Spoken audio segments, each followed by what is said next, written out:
Ako nalisahan. KFC in Vietnam. Hello. This is my last night in Vietnam and we are having KFC. Walang gravy, hindi ako nakahingi ng gravy at magkakamay tayo. Maraming salamat, Lord, for all the blessings. Okay, binigay nila sa atin breast. Sa bagay, hindi naman ako nag-request. Hindi ako nakapag-request. Walang gravy, sobrang dry ng nararamdaman ko. Ang pagkain ng Vietnamese, bland. For me, for me. Kasi, mataas yung panlasa ko. So, kailangan, it's more on the salty side than bland. Nakakatawa, but it's not their fault. Nag-request ako, tumawag ako. Nag-request ako sa hotel ng salt. Tapos, dumating yung sir, inabot niya sa akin soap. Tapos, in-explain ko sa kanya, pero kinuha ko na lang. Kasi, syempre, dumating siya pawis na pawis. Thank you, Lord, for the food. May kasama mixed veggies yung chicken, yung KFC dito.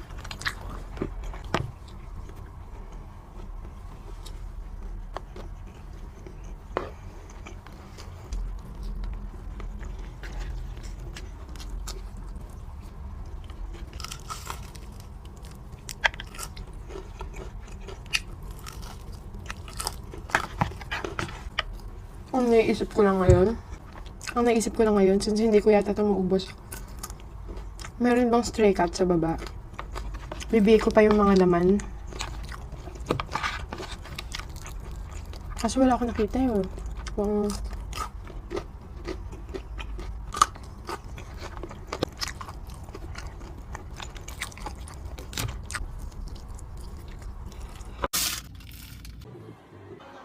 Kain tayo. Meron ako dito mga food naman na nabili ko sa food court. So, meron akong Jamaican patty and then waffle time. First bite.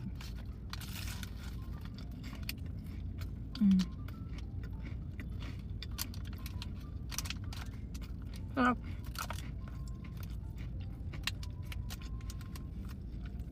Ito yung cheesy beef pinatubo.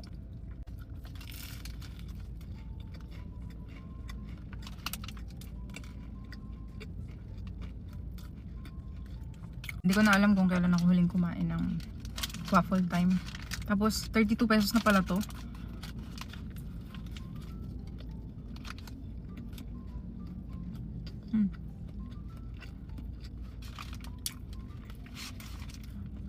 Natin lagyan ng hot sauce.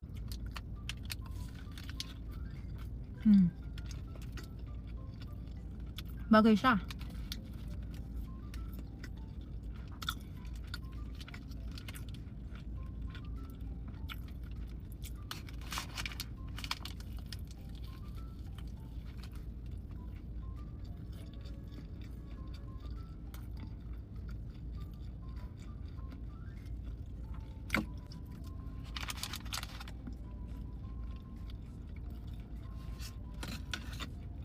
Makalat siya kainin kasi very flaky. So, i-try ako sa ilalim. Pang salo.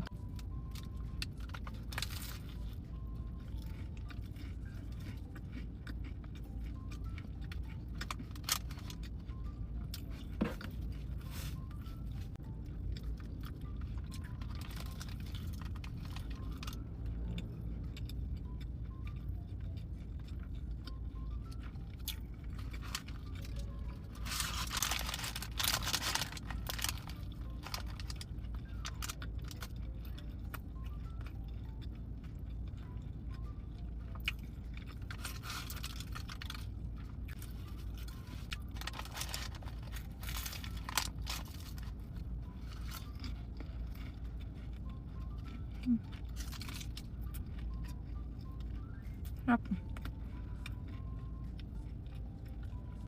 Last bite.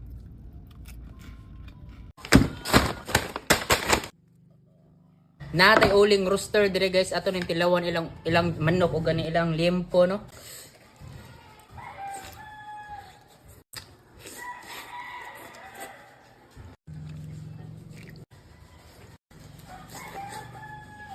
Siyempre, di pud mawala ilang limpo guys. Duha ni kabuk. Ako lang ipatsapdaan.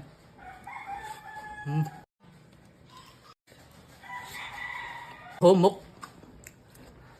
Unsay pa yung gulat adto na mos pinakaduol nga uling rooster. Dami lang manok sakto timpla. Ako lang ibutang diri sa screen ang mga branches nila diri sa Cebu. And usa pa yung gulat, lupad na dito.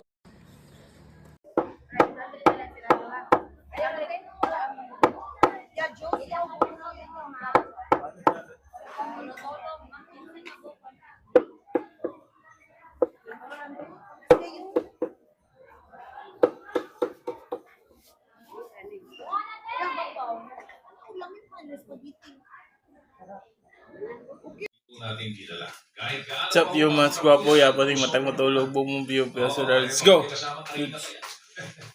Dapat hindi ho tayo nagpapadala. Dapat Go. magpuda ho tayo sa quality. Yan, at tayo. Minsan kasi, Mulak.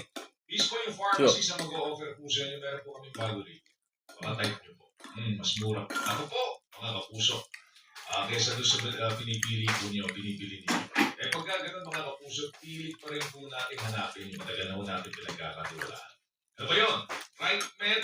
Matagal ho natin iniinom ang right med. Ang right med po, matagal nang kilala niya. Reseta rin po ng mga doktor. Quality kasi mga kapuso, mapantay ng quality na mamahaling brands pero ang presyo, abot kaya. Kahit araw-araw po pag-inom ng gamot, kaya pagdating po sa gamot, dapat huwag po tayo makipagsapalaran.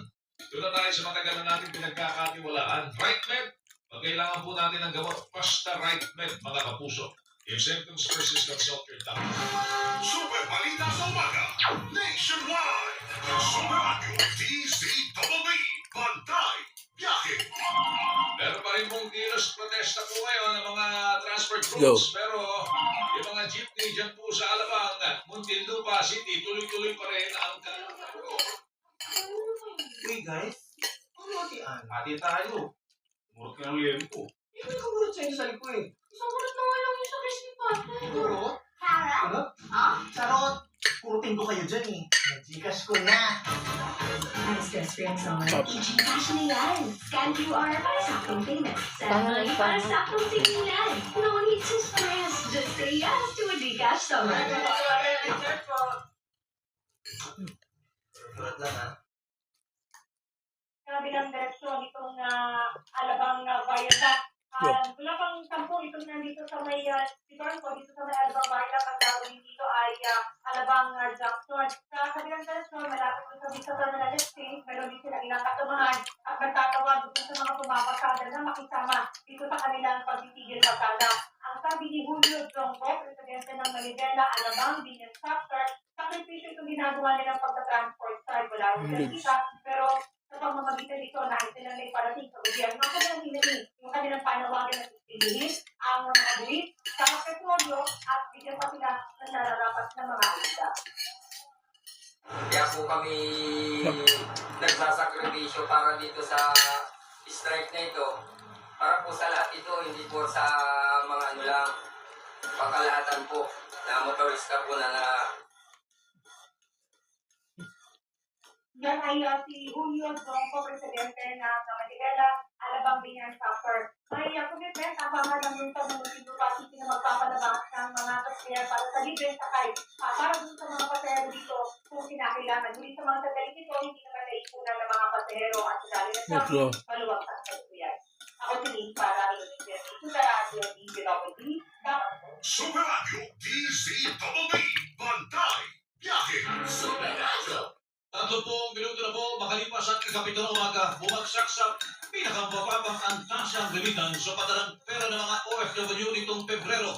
Matay sa datos ng Bangko Sentral ng Pilipinas, bumaba ito sa $2.716 billion o katumbas ng 162.88 billion pesos para sa buwan ng Pebrero. Mas bababa yan kumpara sa $3.020 billion o 181.11 billion pesos noong Enero. Yan ang pinakamababang antas ng limitan sa loob ng 9 na buwan o mula noong May 2026. Nananatili naman ang Amerika bilang pinakamalaking source o pinagmumula ng padalang pera ng mga OFW sa unang 2 buwan ng taon. Tulad ng Singapore, Saudi Arabia, Japan, at United Kingdom. Muling sumagsat sa 60 peso level ang palitan po ng piso kontra dolyar kahapon sa datos po ng Bankers Association of the Philippines.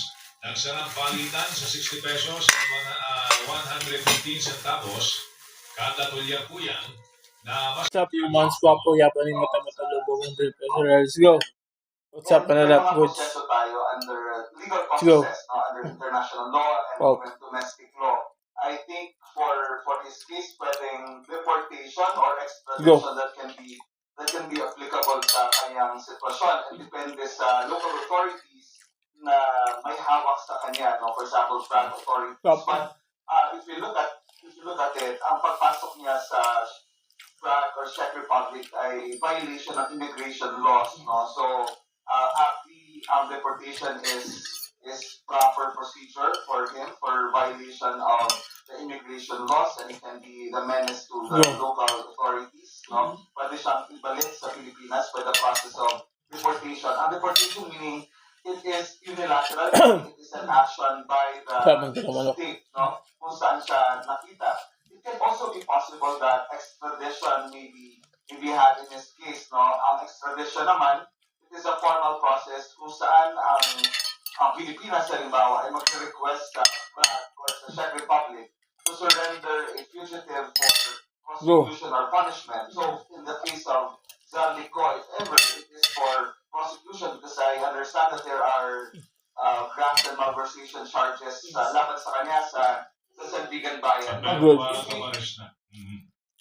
May warrant of arrest na. So, for prosecution, no? So, kung titignan natin, ang extradition naman ay dito na may kinalaman ng Pilipinas at sa Prague, meaning it is bilateral in nature because the basis of extradition is a treaty, no? Or extradition treaty. Pero mas mabilis yata ang deportation, no? So, it depends on how we deal with the Czech authorities as well, and I think the Czech Republic has a very good diplomatic ties, so I think it would be easier for them to negotiate on this aspect. Ito lang din kasi ang sinasabi, pagka daw deportation, sa point of origin, ibabalik. Kung galing siya ng France,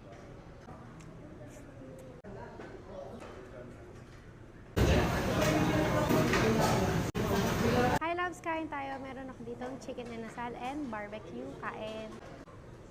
Magkakabay tayo madami. Toyo mansi. Daming sili. Laki, di ba? Ayun o, napaka-juicy kahit grilled siya.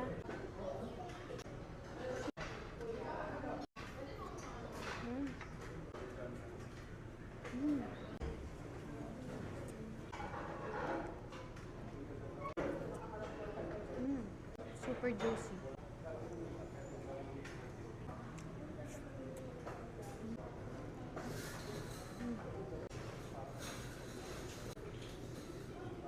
Ito yung oyster sisig nila. Or ang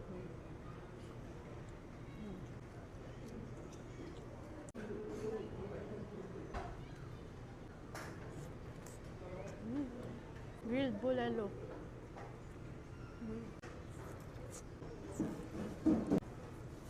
Ayan. Ito kami kumakain sa Sugba Grill ngayon. Kaya kung asa Boracay din kayo, huwag nyo kakalimutan sa list nyo na itry dito sa Sugba Grill. Napakasarap.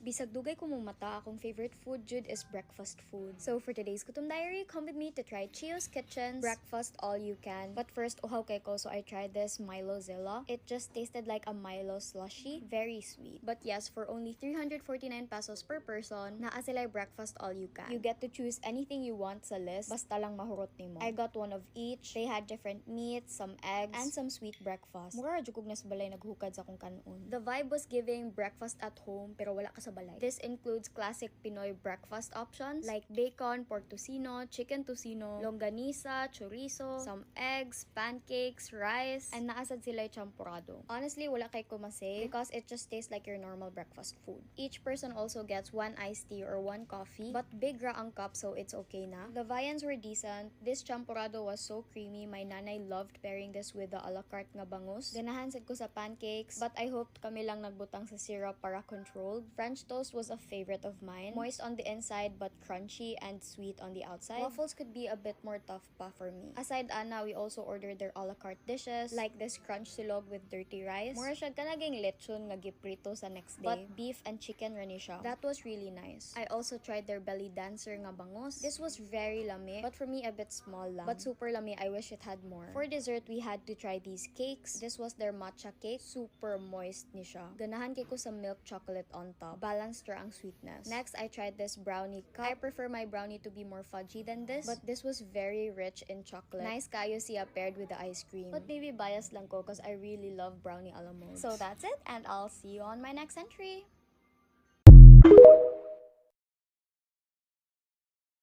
Na dyan pinakasulit na unlimited buffet sa Norte. Na lechon with over 20 na kaputahi.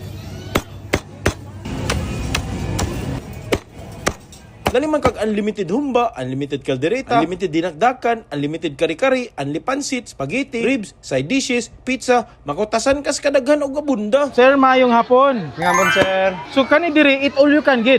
Yes, sir. Eat all you can, sir. Every Monday to Sunday, sir. So naagid mo yung lechon? Every Saturday and Sunday, sir. Every Saturday, Sunday na lechon. Kani is nahurot naman na to lechon. Unsa man ni? May mga kami, sir, lechon kawali. Lechon kawali? Lechon belly. Mix namin yan, sir, sa whole lechon. Ah, okay. So kani siya lechon kawali ni. Lechon kawali na siya. Tapos may okay. mga natira sa sa lechon. Lechon yan, sir. Mix namin yan, sir. Mix ninyo? Oh, yes. Pila man yung eat all you can? Monday to Friday, sir, 299 without lechon yan. Okay. And Saturday, Sunday, sir, 399. 399. So mga pila kaputahi yung naa, sir? Sir, na 20 plus dishes, sir, including na sa pastry and pika-pika and drinks. May mga kakanin din kami, sir, may mga cookies. So nag-count dito ako ganina, mura hapit lapas yung 30, sir. Yes, sir. Grabe good, sir. Naradated diri sa Eat All You Can sa Norte, diri sa Green Lagoon, Compostela, Cebu. Naray ka parkingan dako, napay function room if ganaan kag tagu-tago. Na sila 5+1 birthday promo, 10+1 if kamo grupo. So anong oras mo mga abli diri, sir? So, starting namin open, sir, is 11:30 lunch, 11:30 to 2. And dinner, sir, 6 to 10. Pwede kami accommodate, sir, sa function with aircon yan, sir. Hanggang 50 packs. Tapos, sir, ang gandaan dito, sir, libre yung entrance. So, sige, sir, order na ko. Yes, sir.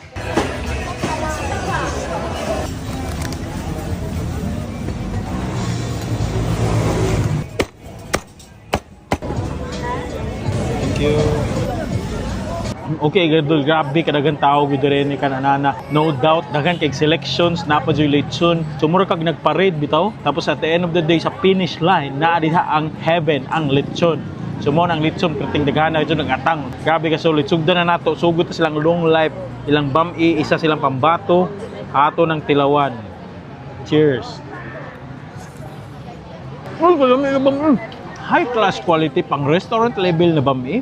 Peppery, dagan kay gulay. Dili ordinaryo nga bami. Lasa kayo. Next tapot dinagdakan. First time ta nakakaon og makita og dinagdakan sa isa ka buffet restaurant. Usually Luzon na magid ni siya, no. Mura gyud siya sisig na type, mura kilawin ba. Ay lami. Grabe. Creamy kay siya tungod sa pat siguro. Mura gyud siya sinuglaway dol, mura ginana. Mura na gamay smokiness, actually spicy sweet gamay. Karami. May kinaparisan o garlic rice. Nasa like garlic rice. Solid kayo eh. Yan is chicken. Init to. Fried chicken. Crunchy. Lasa. Straightforward. Simple ah. Bungus. Yan is kaldereta nga manok. Lami kaldereta na manok. Lasa kaya po siya. Di siya basta-basta, di siya simplified nga meal ha. More siya home cook na restaurant level nga putaya. Next tapod kaning murag igado, kaning murag siya atay nga steak. May pagkatimpla. Tamis-tamis. Gaa dito ang kanang atay kay nga lasa yun na laman loob na lasa. Bay na sila humba. May timpla. Humba, simple ra. Siyempre, kare-kare bay, naa sila. Simple rin. Daog sa lasa, dili tipid sa lamas. Siyempre, chorizo bay, chorizo de Cebu. Kaya palang daog na. Kuha kag prices o chorizo, solid na. napa sila dilis. Ensaladang talong na Paris. Panalo. Maadi ka din, ganahan kang balik. Narang lechon sa likod. Ganahan ka mo refill. Nakuha naman taan eh. Mao na dyan eh. Lechon. Unlimited lechon. Kalami. Grabe. May tipla lechon, simple ra. Dito parat-parat. Humok ang nakanindot sa lechon kay gamay. Humok ra ang unod. Idol, grabe ka solid yun. Dire sa Eat All You Can sa Norte. Literal Eat All You Can, solid. Perfect pang pamilya, pang barkada, or pang solo. Kung nonchalant kay ka na pagkatao, pwede rin ka mo ari. So naapos sila kompleto na halos tanan over 30. Gibilang dyan ako, lapas ko siya 30 nga buok putahe ang naa. Siyempre na sila dessert, ikuha na to, na ay banana, na cake, sana akong chocolate. Alam mo, napas siya ka ng murag biko. Paborito na ako na maha. Siyempre, pizza ba nga sila pizza. Ari na mo dire, attack na. Di ka mahayan, perting sulit. I think mao na ang pinakasulit na Eat All You Can dire sa North. Hanap na po taglaan na food trip. Exercise ako niya. Cheers. Nakasilik na CR dire. Mga idol, may na-discover na naman akong sobrang sulit na unlimited buffet mga cool. Sa halagang 199 pesos ay makakatikim na kayo ng unlimited humba, unli sinigang, unli sisig, unli Bicol Express, unli fried rice, unli bami, chicken adobo, favorite yung tahong, gulay at mga appetizer mga bay. Hi miss, tagpila yung buffet. 199 na sir. Ang among specialty sir kay nami pork humba, nami Bicol Express, pork sisig, sinigang and more. Wow, pila ka putahin yung 199? 15 ka po tayo ang mga sir. Uy, kasulit. Yes sir. Ay bali na dito pala tayo kina Tita Kim sa ML Quezon Highway, Barangay Gabi, Cordoba, Cebu. Katabi lang ni Asbis Grill mga bro. Open sila from 5 PM hanggang 10 PM Tuesday to Sunday. Dahil gutom na ako, tara attack na tayo. Round 1, fight! Kuha tayo itong mabagong fried rice. Diretso agad sa nakakatakam na humba mga bay. Special bam-in ang daming sahog, chicken skin, at itong sinigang pata mga friend. First round sa ating 199 unlimited buffet dito sa Cordoba, and look at that. First time kumain ng sobrang murang buffet na 199 na may sinigang. First tikman natin sinigang. Malalaman mo talagang sobrang ganda ng quality dahil yung soup niya malapot, oily, at meron siyang singkamas. Next naman tikman natin itong matapang part.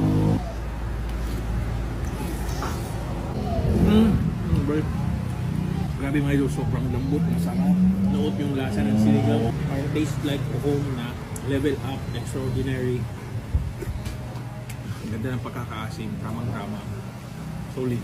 Of course, next naman, kanilang pansit, tikman natin. Okay. Ibang level, restaurant style, bam-in, sobrang sarap. Right, sobrang solid, promise. Next naman, kanilang fried rice, look at that. Fried rice palang panalo na. Meaty, para siyang humba fried rice. Ang lasa, manamis-namis ng konti, mabawang. Sobrang sarap. Mga idol, fried rice palang ulam na. Next naman kanilang humba. Let's go. Tingnan natin.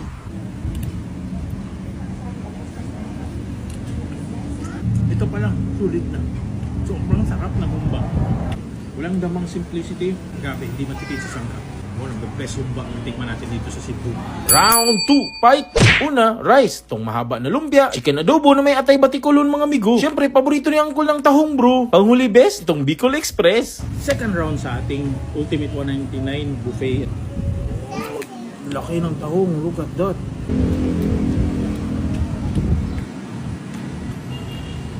Next naman ito kanilang lumpia. Uy, grabe bet ko. Imagine parang kumain ka ng kikiams. Doon yung flavor ng aromatic sensation sa loob ng lumpia. Ang sarap, hindi ordinary lumpia. Next naman, Bicol Express. Look at that. Diba? Ang sarap. Grabe. Ang ganda ng power, ng flavor, ng kanilang gata. At saka ma-aromatic. Next naman itong chicken adobo. Look at that. Tapos meron pa siya ditong atay. Tsaka heart.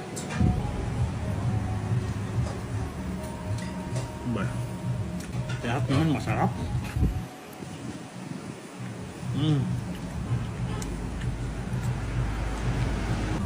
Sobrang sarap talaga, grabe. Manamis, mabawang, at sobrang juicy na kailangan chicken adobo. Final round. Kuha tayo ng special sisig, gulay para magandang buhay, at tong Japanese bowl na tinatawag na koroke. Bali, add ka lang ng 100 pesos para makakuha ka ng 2 Japanese na putahe. Kagaya nitong okonomiyaki na unli. Of course, last round na tayo. Sobrang na tayong busog. Actually, kanina pa. Pero hindi pa natin natikman halos lahat ng mga pagkain. And look at that. Kasama to sa 299 pesos. If kukuha tayo ng 289 pesos, okay, isa ito sa mga pinagmamalaki nilang sisi. Tikman natin. Cheers.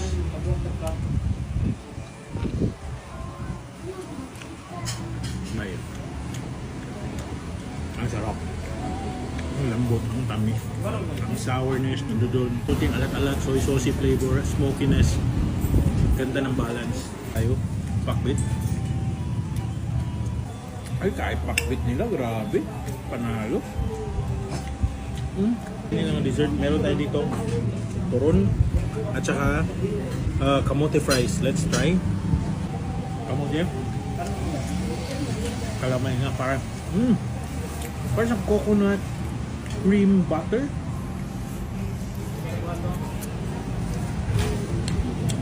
Okay. Next man mga idol, ito yung koroke nila. Para siyang takoyaki pero mashed potato and may konting meat and spices, aromatics sa loob. Hindi overpowering yung potato niya, promise. Kumandama mo yung flavors talaga. Combination ng potato, meat, onion. Ito naman yung main event, ultimate mix okonomiyaki. Ang daming spices, bonito flakes. Para na siyang Yamashita Treasures. Daming flavor sensation sa loob. Mayonnaise, special sauce, at ang bango ng bonito flakes. Very nice. Grabe ang ating experience dito kina Tita Kim's, no? At finally, may sulit na unlimited buffet na dito sa Cordoba, mga bro. Nakita ang linis, quality at hindi matipid sa sahog, mga amigo. Halina kayo sa unli ni Tita ho. Ayaw lang palabi. Sige, bye.